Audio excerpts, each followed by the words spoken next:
Kamya Motors द्वारा बेची गई 1500 गाड़ियों में से 120 की चेचिस नंबर हमारे डेटाबेस से मैच करती है। इन गाड़ियों में से एक भी गाड़ी ऐसी है जो आपको सस्पिशियस लगती है? सर इनमें से एक गाड़ी सुरेश कालरा के नाम से है, जिसे हमारी कंपनी ने ब्लैकलिस्ट कर दिया था।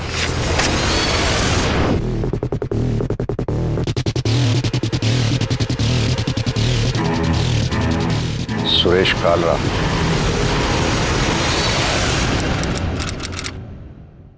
Happy birthday to you.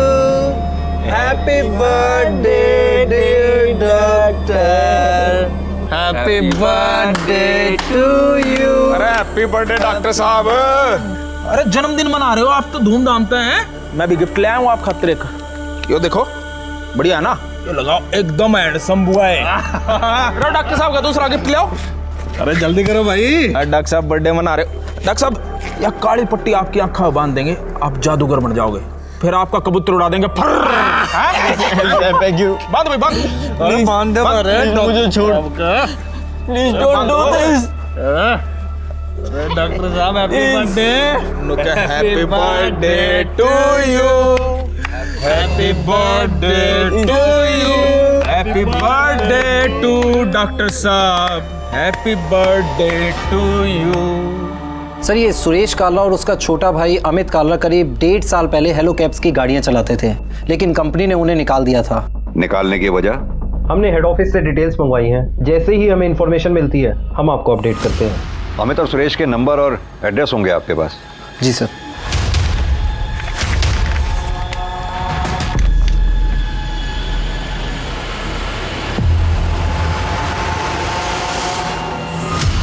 हाँ राम राम। और 2,000 के बंडल तैयार हो गए? देखिए पैसों का इंतजाम हो गया है, आप बस बताइए कब और कहाँ लाना है। टाइम बुरा होता है ना, ऊँट पे बैठे ना कुत्ता काट लेता है। माफ कीजिएगा मैं समझा नहीं। घना दिमाग ना खर्च करे, पैसे कद और कहाँ देने हैं मैं। आप बस बताइए आपको कब और कहाँ चाहिए। लेकिन बस आप डॉक्टर श्रीधर को कुछ मत कीजिए और उनको छोड़ दीजिए प्लीज। ना पहले पैसे, उसके 4-5 घंटे बाद डॉक्टर पहुँचा दूंगा थारे पास। 4-5 घंटे बाद क्यों? 5 करोड़ है डार्लिंग, गिनने में टाइम तो जाओगा। पैसे कहाँ लाने हैं? घनी जल्दी ना मचाओ है, अगले फोन पे बताऊंगा। सर अमित और सुरेश दोनों का नंबर बंद है, मैंने दोनों नंबर सर्विलेंस पे डलवा दिया है। दोनों का नेटिव एड्रेस हिसार है, अब वहीं चलकर उनकी कोई खबर पता चलेगी। बोलो यादव। सर सुरेश ने अभी अभी भास्कर सब्बरवाल को हिसार से फ़ोन किया था। सर अमित और सुरेश का गांव बनभोरी भी हिसार डिस्ट्रिक्ट में ही पड़ता है। शर्मा ये मैसेज हरियाणा के सभी पुलिस स्टेशन में भेज दो और अपनी एक टीम हिसार के आसपास के एरिया में भेजो, और तुम खुद श्याम सुंदर के गांव बनभोरी जाकर के जानकारी हासिल करो। सर सुरेश कालरा और अमित कालरा अब कहाँ हो सकते हैं, इसका क्लू ढूंढने के लिए पुलिस अब उनके गांव बनभोरी हिसार पहुंची। नाम मतलब उन दोनों का सपूत नहीं, कपूत है दोनों भी। बुढ़ापे में अपनी माँ को छोड़ के चले गए। ये अमित और सुरेश दोनों नोएडा में हेलो कैब चलाते हैं। कहाँ रहते हैं नोएडा में दोनों? सर वो शायद वैशाली में रह रहे थे।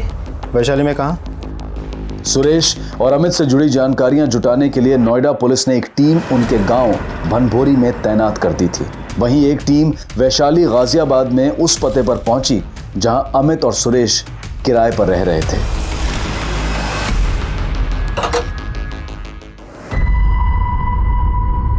जरा सुनिए। जी ये घर सुरेश और अमित का है? जी हाँ, पर यहाँ तो काफी दिनों से ताला लगा है। तो फिर ये दोनों अब कहाँ मिलेंगे? जी मालूम नहीं। कहीं भी किसी तरह की कोई डील नहीं होनी चाहिए, मुझे अपडेट करते रहना। सर ये डॉक्टर श्रीधर के अंकल हैं सर। सर श्रीधर मिल जाएगा ना सर? मैं उनको घर वालों को प्रॉमिस देकर आया हूँ कि मैंने उनको साथ लेकर ही आऊँगा। आप चिंता मत कीजिए, हम डॉक्टर श्रीधर को वापस लाने की पूरी कोशिश कर रहे हैं।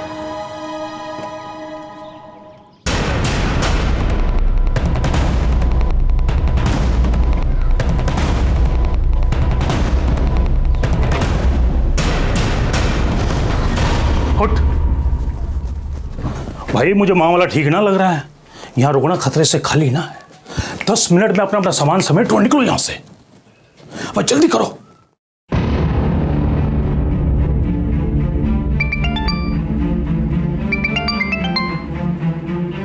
बोलो शर्मा।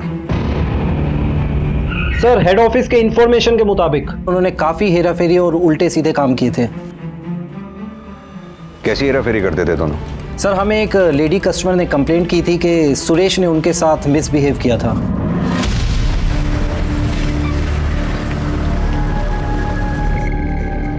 उतरो मैडम, गाड़ी आगे नहीं जाएगी। अरे मुझे और आगे उतरना है। सॉरी मैडम, मैं नहीं जा सकता आगे। आप मुझे इस तरह से बीच रास्ते में कैसे उतार सकते हैं? अरे मैडम, आगे जाम नहीं दिखता के? दिस इज नो वे। बकवास बंद करो और आगे चलो। अंग्रेजी ना काटे, ठीक है? उतरा है तारूं। आपका दिमाग खराब हो गया है। मैं कंप्लेंट करूंगी ना तब समझ में आ जाएगा। हाँ, चल कर दिया कंप्लेंट, उतर। सर, उस पैसेंजर की कंप्लेंट के बाद हमने सुरेश से शो कोज मांगा, बट उसने कोई रिप्लाई नहीं किया।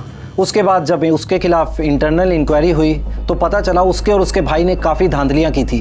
कैसी धांधलियाँ? सर, कंपनी पीक आवर्स में इंसेंटिव देती थी, सुबह 7:30 से लेकर 12:30 बजे तक और शाम में 5 बजे से लेकर 11 बजे तक। और अगर ड्राइवर एयरपोर्ट से सवारी को पिकअप करता है तो उसे 1000 रुपये बोनस एक्स्ट्रा मिलता है। इसके अलावा अगर ड्राइवर एक दिन में 12 राउंड्स लगाता है तो उसे 3000 बोनस एक्स्ट्रा मिलता है। लेकिन इन दोनों भाइयों ने कंपनी की इस पॉलिसीज़ का गलत इस्तेमाल किया। अलग अलग सिम कार्ड से अलग अलग आईडीज़ बनाई और इन आईडीज़ से अपनी ही बुकिंग करने लगे और बिना किसी पैसेंजर को बिठाए रैंडम राइड शो करने लगे। और सर, इन सब चीज़ों से हमें पता चला उन्होंने पैसों की बहुत सारी धांधलेबाजी की थी, इसीलिए हमने उन्हें कंपनी से निकाल दिया और ब्लैकलिस्ट कर दिया। कहीं ऐसा तो नहीं अमित और सुरेश ने ये किडनैपिंग हेलो कैब से बदला लेने के लिए की हो? सुरेश कालरा और अमित कालरा, ये उन 6 किडनैपर्स में से 2 नाम थे जिन्होंने हेलो कैब से अपना बदला लेने के लिए 12 अगस्त की रात को उनके किसी एक कस्टमर को किडनैप करने की प्लानिंग की थी और फिर उस प्लानिंग को अंजाम तक भी पहुंचा दिया। हेलो सर जी, हेलो कैब बुक की थी आपने? कर दूंगी। सारा लुकाई समझ रखा है। प्लीज मेरा मदद करेगी, he is hitting me, please मदद करेगी। और इस कस्टमर डॉक्टर श्रीधर की जान बख्शने के लिए उन्होंने हेलो कैब से 5 करोड़ की फिरौती की मांग की। इन अपराधियों की पहचान सामने आने के बाद पुलिस अब इन किडनैपर्स तक पहुंचने का और डॉक्टर श्रीधर को सही सलामत बचाने का रोड मैप तैयार करने में जुट गई। सर, ये सुरेश और अमित जिस घर में रहा करते थे वहाँ से अमित के दूसरे नंबर के बारे में पता चला। मैंने वो नंबर चेक किया। वो नंबर उन जगहों पे एक्टिव था जहाँ से श्रीधर के फ़ोन से कॉल आए थे। हम डॉक्टर श्रीधर बावड़े नाम में क्या रखा है? It's a mistake. तुम लोगों ने गलती की। वाटर, पानी, प्लीज। क्या वो नंबर अभी भी एक्टिव है?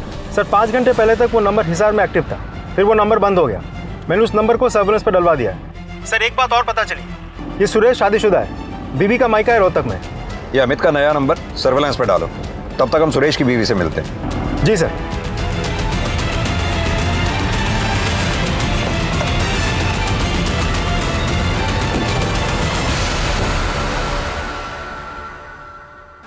साबिन, हेलो कैब्स वालों ने ना महारी और सुरेश की हंसती खेलती ज़िंदगी में आग लगा दी। ऐसे ही अमित और सुरेश को काम से निकाल दिया। हमारे तो खाने के भी लाले पड़ गए साहब जी। ऐसे नहीं निकाल दिया, सुरेश और पति ने हेलो कैब्स में गबन किया है। ये गबन मबन मुझे कुछ नहीं पता साहब जी, और गबन तो हेलो कैब्स वाले करते हैं। ड्राइवरों का खून चूसते हैं और खुद घर बैठ के खाते हैं। तुम्हारे पति और देवर ने एक मासूम डॉक्टर का अपहरण किया है और जिस तरह से तुम उन दोनों की बहादुरी का बखान कर रही हो, हमें तो लग रहा है कि तुम भी उन्हीं के साथ मिली हुई हो। मैं कोई मिली विली नहीं हूँ साहब, और गलत तो ये हेलो कैब्स वाले भी हैं। किडनैपिंग के बारे में मुझे कुछ नहीं पता साहब। और ये सुरेश और अमित कहाँ होंगे ये भी नहीं पता? पता नहीं साहब। सर, इसका तेवर देख के तो लगता है इसे सब पता है। इसका फ़ोन भी सर्विलेंस पे डालो, हो सकता है ये उनके टच में हो। सर, बोलो त्रिवेदी। सर, अमित का दूसरा नंबर अभी अभी भिवानी में ऑन हुआ था। अमित कालरा का दूसरा नंबर ट्रेस करते हुए नोएडा पुलिस अब भिवानी आ पहुंची थी, लेकिन भिवानी में किडनैपर्स कहां थे इसका कोई भी क्लू अभी तक नहीं मिल पाया था। अरे एक बार बॉर्डर क्रॉस करके राजस्थान पहुंच गए ना, सब ठीक हो जाएगा। शर्मा, अमित का फोन इसी एरिया में एक्टिव था ना? जी सर। तो लोकल पुलिस को यहाँ। शर्मा, एक मिनट, ये गाड़ी वही है ना 154 जे? ये सर, वही ड्राइवर वही है।